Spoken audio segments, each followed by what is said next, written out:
يا مساء الورد. بعيدا بقى عن الأخبار المنيلة اللي عمالين نقراها والخناقات والتفاهات والترندات والحوادث المخيفة اللي مش شبهنا خالص كمصريين، خليني أحكي لكم على حاجة حلوة وسط كل القرف ده.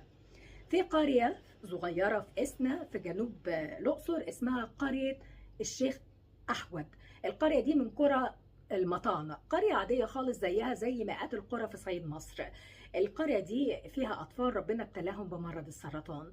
الأطفال يا حبايبي من محاربي السرطان، وعشان يتعالجوا من القرية دي لازم يروحوا المركز طيبة في الأقصر. المركز بتاع الأورام ده مسافته ما بين القرية عندهم لحد الأقصر حوالي 60 كيلو، يعني ساعة ونص بالعربية. فتخيلوا بقى ان طفل يا حبيبي يعني تعبان جسمه من الكيماوي ومن العلاج، واهله محتاسين بيه وعمالين بقى يتشحططوا بمواصلات علشان ياخدوه من هنا لهنا، سواء بقى في حر او في برد، فمش عارفين يعملوا ايه. يروح الرجاله بتوع القريه دي يتجمعوا مع بعض بعد الصلاه في الجامع ويتفقوا على اتفاق. يتفقوا ايه؟ يتفقوا ان هم هيلموا كل الفلوس اللي معاهم علشان يشتروا اتوبيس، مش اتوبيس رحلات عشان يفسحوا بيه ولادهم، لا، ده اتوبيس علشان يضمنوا وسيله امنه للاطفال دي يروحوا بيه جلسات الكيماوي بانتظام من غير ما اهاليهم تقلق عليهم ولا الاطفال دي تتشحطط. شوفوا بقى، لا في جهة طلبت منهم الكلام ده، لا جهة رسمية ولا حكومة ولا حد فرض عليهم أي حاجة، بس ضمير أهل القرية هي اللي فرضت عليهم ده. جدعنة المصري الأصيل فرضت عليهم ده. اللي حط 10 جنيه واللي حط 5 جنيه واللي حط 50,000 جنيه واللي حط كل اللي معاه، كل واحد حط اللي يقدر عليه، محدش فرض حاجة أبدا، لحد ما جمعوا في أول يوم بس 262,000 جنيه في يوم واحد من مالهم الخاص، يعني من جيوبهم. ما قالوش بقى ده طفل مسيحي ولا ده طفل مسلم ولا ده ابني ولا ده مش ابني، لا، ده كلهم ولاد القرية. مفيش كاميرات ومفيش صحافة رسمية طلعت تعمل معاهم لقاء، ومفيش حد قالك بص أصحاب الخير أهو، ولا حد عمل ترند.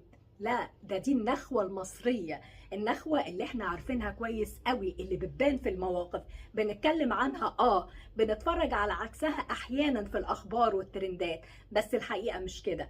الحقيقة ان النخوة المصرية اول ما بيحصل موقف بتلاقيها موجودة من غير اي حاجة. ما تلاقيش ده غير في مصر بس، والله احنا موجود فينا النخوة دي.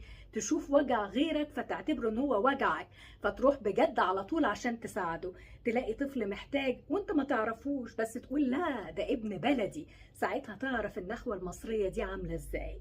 مهما الدنيا بقت وحشة وتلاقي الدنيا تسد النفس، افتكر رجالة الشيخ أحود اللي لموا كل اللي حالتهم علشان لا يبقوا ترند ولا حد يشوفهم، لا، علشان خاطر أهاليهم، عشان خاطر أطفالهم، علشان طفل صغير يوصل لعلاجه من غير ما يتعب. شفتوا الجمال؟ ربنا يسعدهم ويبارك لهم ويرفع عن كل طفل مريض ابتلاءه، وربنا يبارك في كل ايد مادة الخير من غير ما تنتظر اي شكر. 210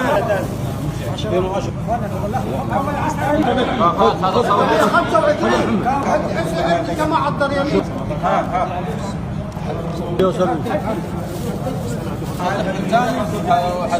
طلعت ال 35 اشرف 10 35 انا عاوز كام 10 تحت توتال شهر لا معلش برضه الجامعه